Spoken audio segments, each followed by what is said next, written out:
उठाओ फोन और बना दो अपनी बेस्ट टीम अपने स्किल पे @skillfantasy, link in the description.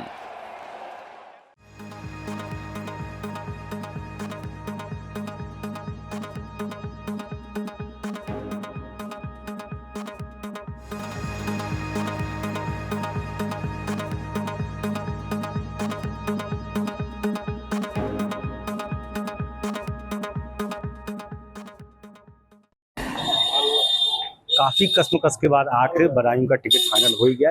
तीसरी बार में अखिलेश यादव ये फाइनल कर पाए कि बदायूं से प्रत्याशी कौन होगा। बहुत मंथन के बाद ये टिकट फाइनल हुआ है।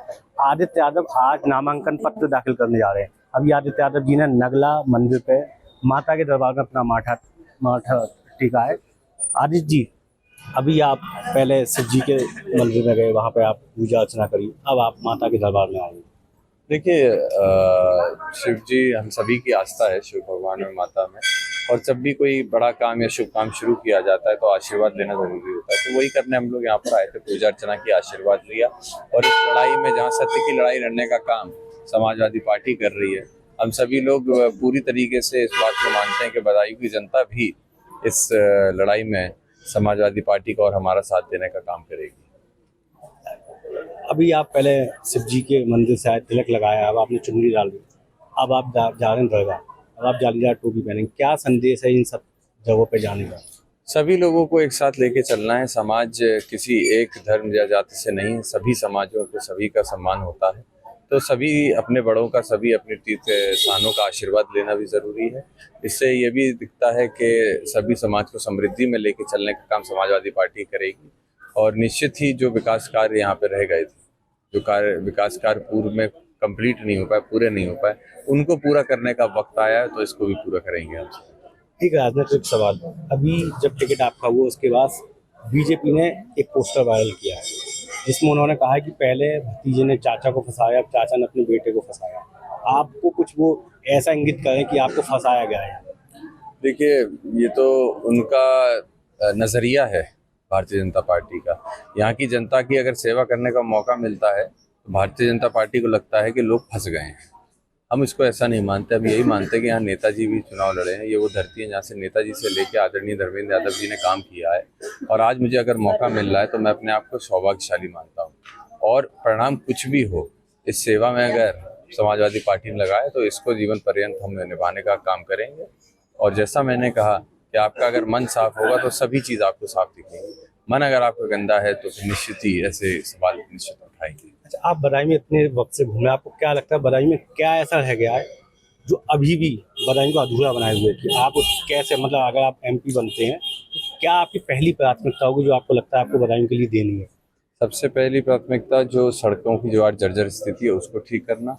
साथ ही में जो मेडिकल कॉलेज जिसको बनाया गया है, आज चिकित्सा के क्षेत्र में सबसे ज़्यादा ज़रूरत बदायूं को एक बड़े मेडिकल कॉलेज की थी, जिसको बनाने का काम तो समाजवादी पार्टी ने किया था। लेकिन आज जिस स्थिति में मेडिकल कॉलेज है वो किसी से छुपा नहीं है।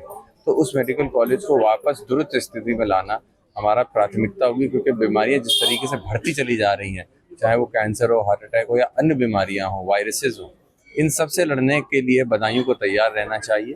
तो हम लोगों का प्रयास रहेगा, ये जितनी भी मेडिकल कॉलेज की मशीन्स हैं और सारी चीज़ें, उनको दुरुस्त स्थिति में लाने का पहला प्रयास रहेगा। उसके साथ साथ कई सारे प्रयास हैं, बल्कि हम लोगों ने खाका भी तैयार किया है। वो समय रहते आप सभी के माध्यम से मैं जनता के बीच में भी ले जाने का काम करूँगा। आपका टिकट होते ही बीजेपी ने एक आरोप लगाना शुरू कर दिया कि समाजवादी पार्टी परिवारवादी पार्टी है, यहाँ पे इनको सैफई के अलावा कुछ नहीं दिखता है।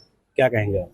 ये जनता का निर्णय है, जनता को निर्णय किया जाए। लोकतंत्र है आज भी जिंदा, आगे क्या होगा तो देखेंगे, लेकिन लोकतंत्र आज भी जिंदा है और जनता का फैसला होगा। परिवारवाद की अगर वो लोग बात करें जिनके हर प्रदेश में परिवारों को आगे बढ़ाने का काम किया है, आप किसी भी आसपास के प्रदेश नहीं, दूर दूर तक प्रदेशों में देखें, भारतीय जनता पार्टी वो पार्टी है जो परिवार के अन्य सदस्यों को खुद लड़ा के आगे बढ़ाने का काम करती है।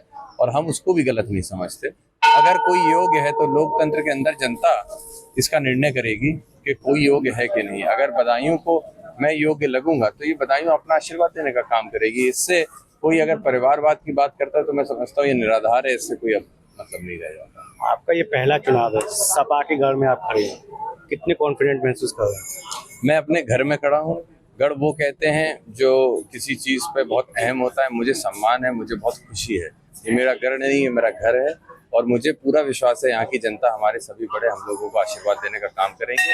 और निश्चित ही बदायूं में जिस तरीके से आदरणीय धर्मेंद्र यादव जी ने काम किया था, उसी काम को फिर से आगे बढ़ाने का हम आपको आपके चैनल के माध्यम से विश्वास दिलाते हैं। ये थे आदित्य यादव जी, जिन्होंने साफ कहा कि हम बदायूं के लोगों को विश्वास दिलाते हैं कि बदायूं के लोगों के वो लगातार साथ बने रहेंगे। साथ ही उन्होंने बीजेपी जो उन पर आरोप लगा रही परिवारवाद का, उस पर भी उन्होंने अपनी सफाई दी। मैं अंकुल चतुर्वेदी, बदायूं, यूपी तक।